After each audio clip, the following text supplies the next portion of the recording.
That's a baby.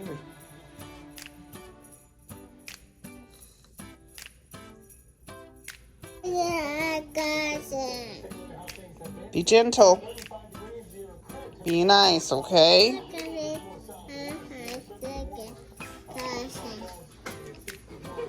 Come on. Woo.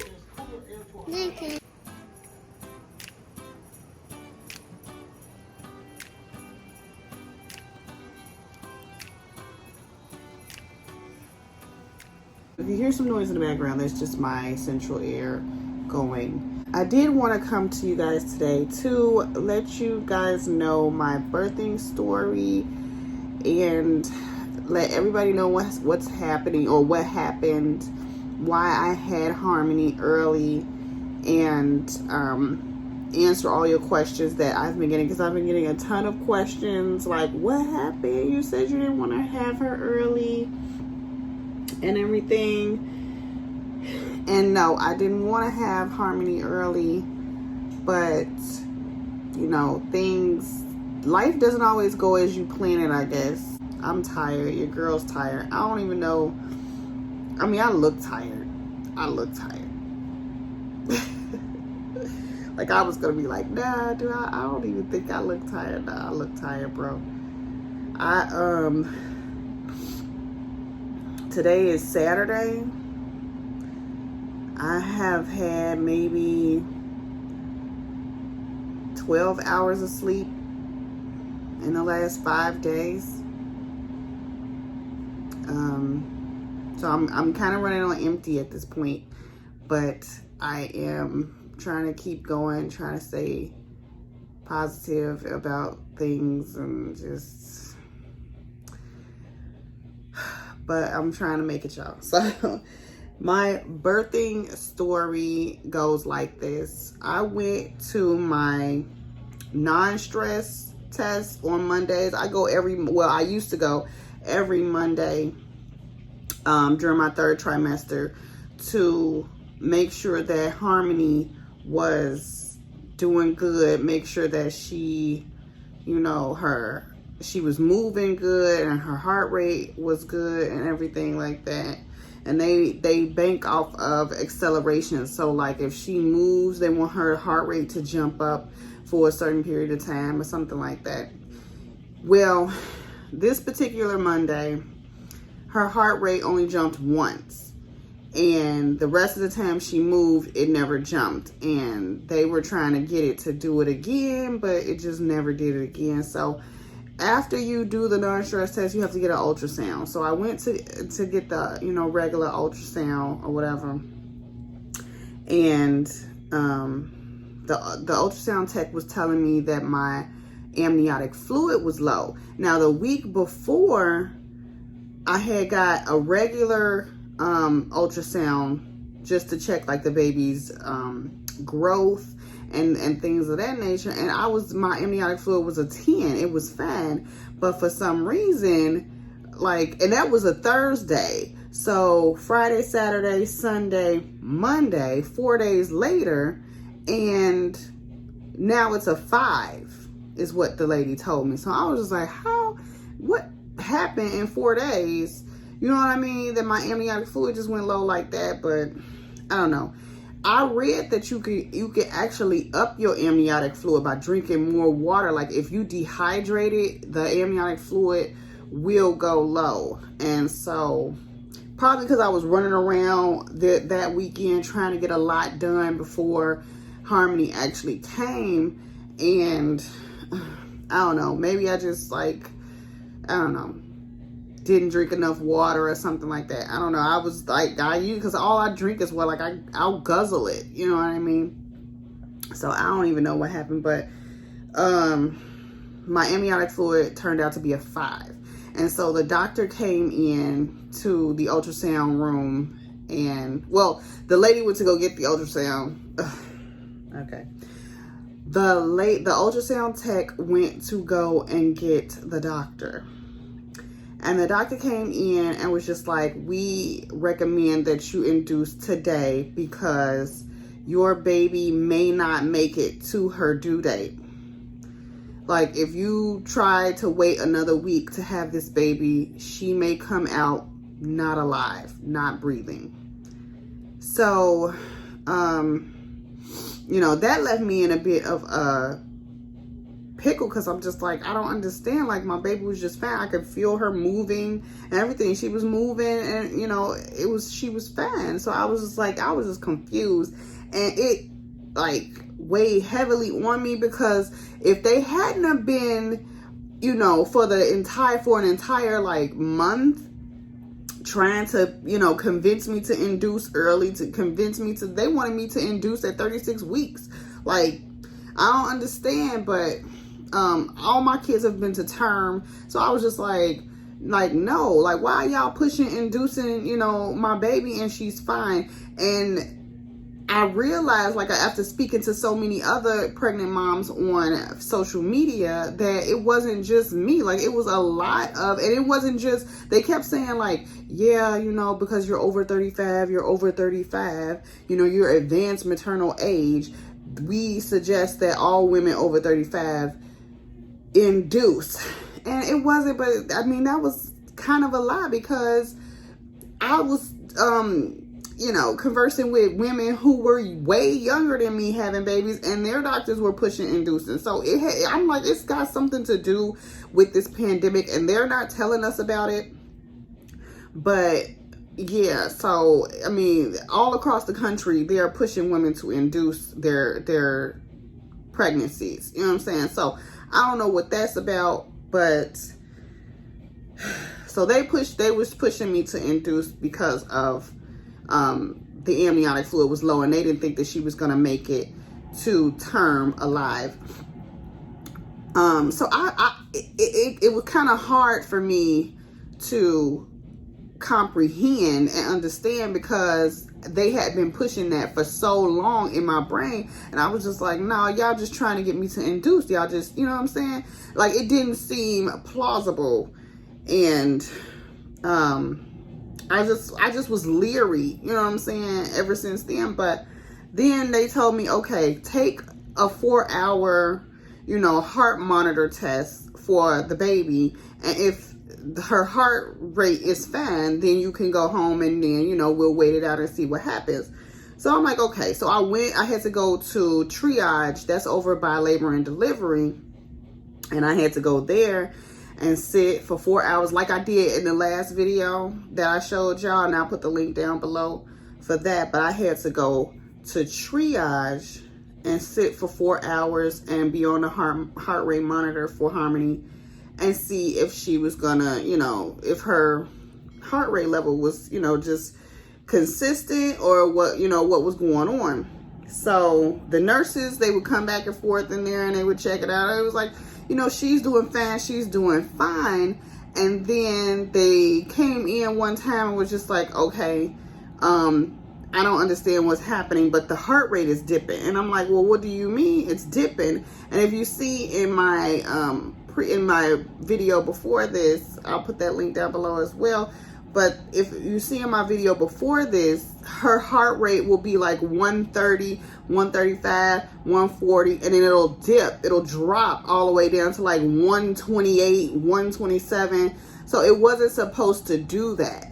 And I was saying, like, well, could it be that she's sleeping? Like, you know, she's trying to nod off to go to sleep or something? Like, I don't know, you know, just trying to figure out, you know, a plausible reason for, you know, that to be happening. And they were just like, no, if she was sleeping, it would stay steady. Like, if she was sleeping and it was 140, while she was going to sleep, it would stay steady at 140 or 139, 140, 139, 141, that kind of thing. You know what I'm saying? So I was just like, oh, okay.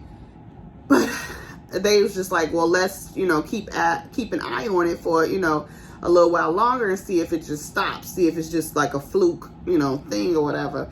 But it never stopped. She kept dipping. Like, it would go, she even went to 160 at one point. She went to 160, and then it would drop all the way down to like 121. And I was just like, at that point, I just started crying. Like, I was just crying. and just trying to figure out, like, why is this happening to me? Like, all my kids was, you know, healthy and never had any problems like this. But the thing that I, you know, thought about was, my kids, yes, they are healthy, you know, they blessed and everything, but I never had this amount of testing with my other kids because I was younger. They don't do those tests with younger women. They only do them with over 35. So I'm like, how do I even know that my other kids didn't experience any of those, you know, heart rate dips during their third trimester, or, you know, as they were about to come out or whatever, you know, at the end of my pregnancy? How do I know that my other kids didn't experience that? I don't, because they never monitored, you know, as hard as they monitor now, because I'm over 35, I'm 37 years old, having a baby. So, and they will let you know you got one foot in the grave having a baby. So anyway, so at that point, I just started crying. Like, I couldn't stop crying.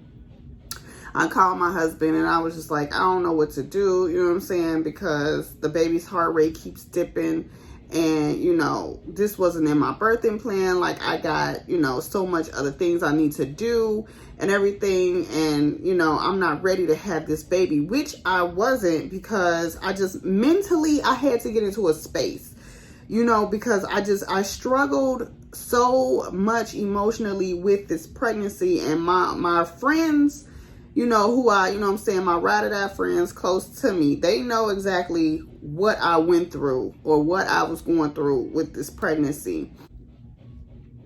I don't know. It just took a lot for me to, you know what I'm saying, wrap my head around the fact that this was happening, you know, on that day. Like, this was about to happen. And,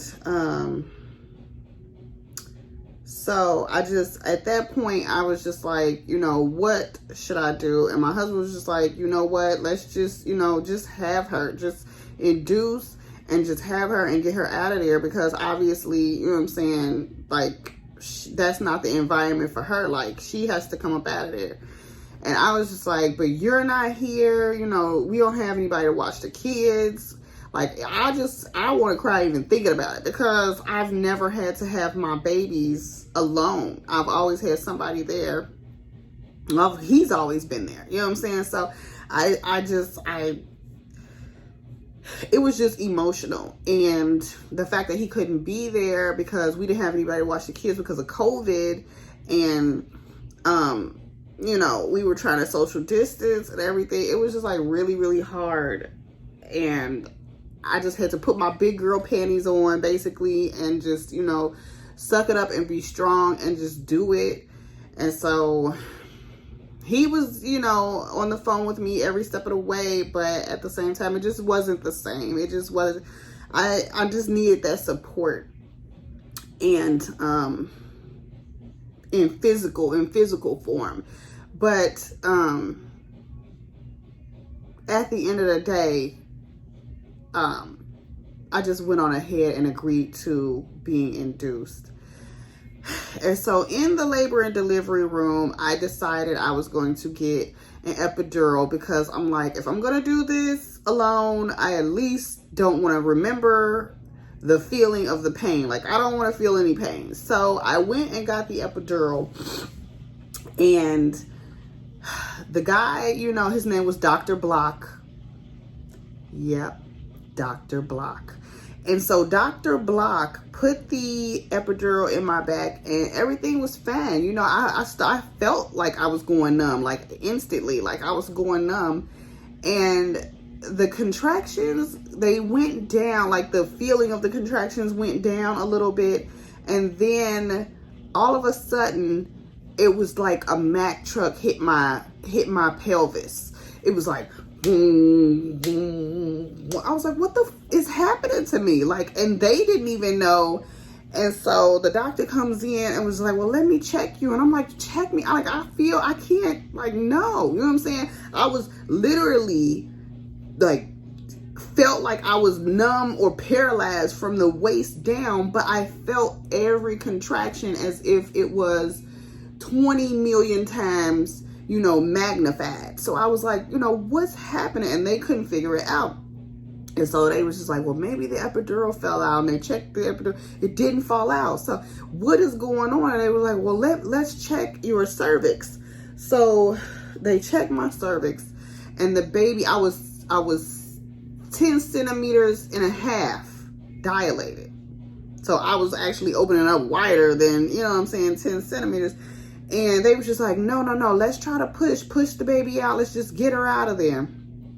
And so I started pushing, and they were just like, push. And I'm like, I am pushing. You know what I'm saying? Like, I can't feel anything. I can't feel, you know, my lower half, but I'm pushing. You know what I'm saying? So I'm pushing.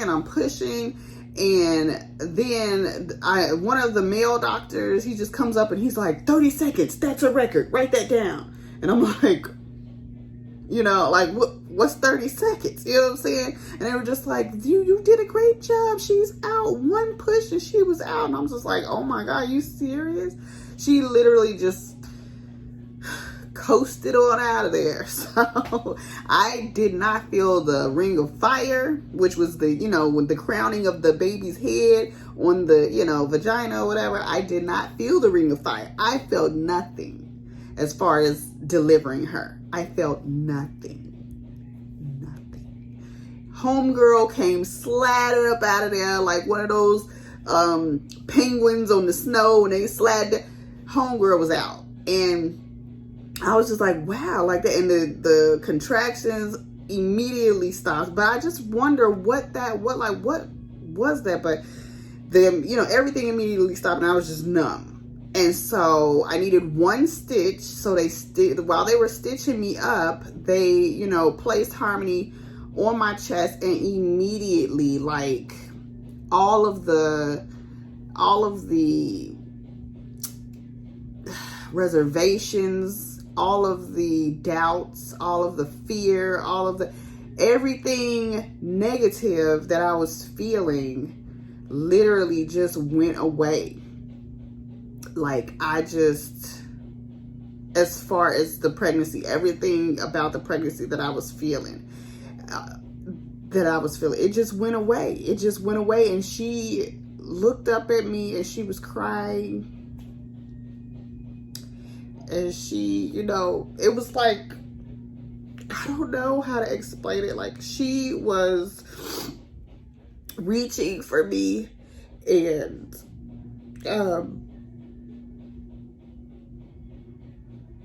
she was reaching for me. And she looked up at me. It was like she was trying to say, she was like nestling her head in my chest. And it was like she was trying to say, like, I love you no matter what you thought about me while you were pregnant with me.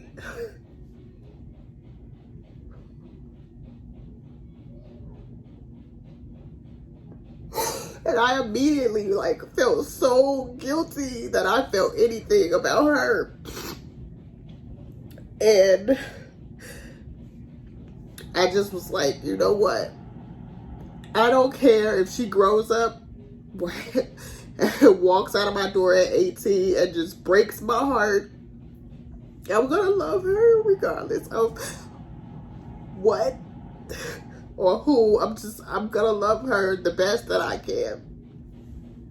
And if she grows up to hate me, she just grows up to hate me. That's just it. Because I'm gonna love her like I love the rest of my kids.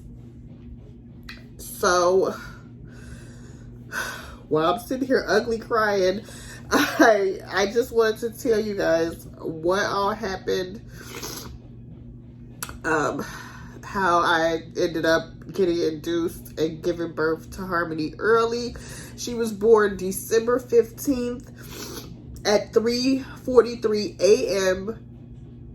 And she weighed 6 pounds 2 ounces, which is ironically 1 ounce less than Kyler weighed when he was born. So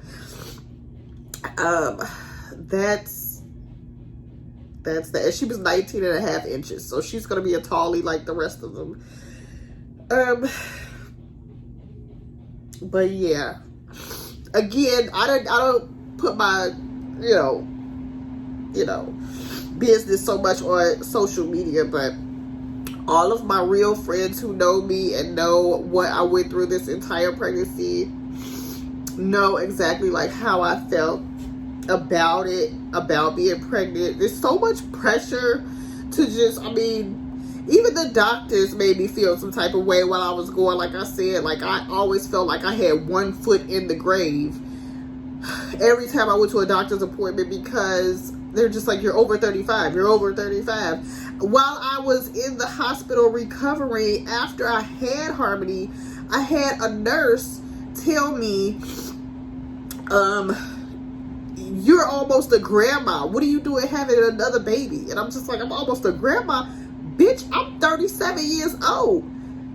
Are you serious? Like, I'm just over it. I'm over it at this point. If somebody else mentions my age at this point on everything I love, I'm japping out. Period. Because I'm just like, what the it's 50-year-old women out here having babies. You know what I'm saying? Like, leave me the stop, you know what I'm saying, monitoring my motherfucking uterus and just get on. Like, it's just, the entire time I was just debating if I wanted to post Harmony or social media, because I'm just like, you know what I'm saying, this is my baby, this is my family, I'm sick of this shit. I actually contemplated really just leaving social media alone, just dropping everything and just going black off, you know what I'm saying, social media, because that shit is really taxing on somebody's emotional and mental, you know what I'm saying, well-being. So it's just a lot. But I ended up thinking about it, and I'm just like, I really, my friend, shout out to her, she sent me a book before I had Harmony, which was called Zen as Fuck, and I think she got it on Amazon. But like, that book really, it's supposed to teach you how to not give a fuck about shit, and that is exactly the plane that I'm on right now. Like, that's the reason why I ended up posting her anyway, why I ended up just keep going, why I just decided to just keep going, because I'm just like, I need to learn in my brain, like, I need to learn how to just not give a fuck about a lot of shit, for real, because people gonna talk, everybody goes have they, you know what I'm saying, they opinions, but those are like assholes. I really just don't have time for it. I just need to learn how to just not give a fuck, just not pay attention to people and just move on, because I'm at the point right now where I just want to, I'm just tired. I'm just tired. So yeah, this was supposed to be a vlog. I guess you could consider it a vlog, as a sit down vlog. So yeah, if you still have any questions about my birthing story, or what happened, or if I left anything, I didn't really leave anything out. That's all that happened. So, but if you still have some questions, leave me some comments down below, and I'll try to get to your questions as best as I can. But otherwise, thank y'all for watching.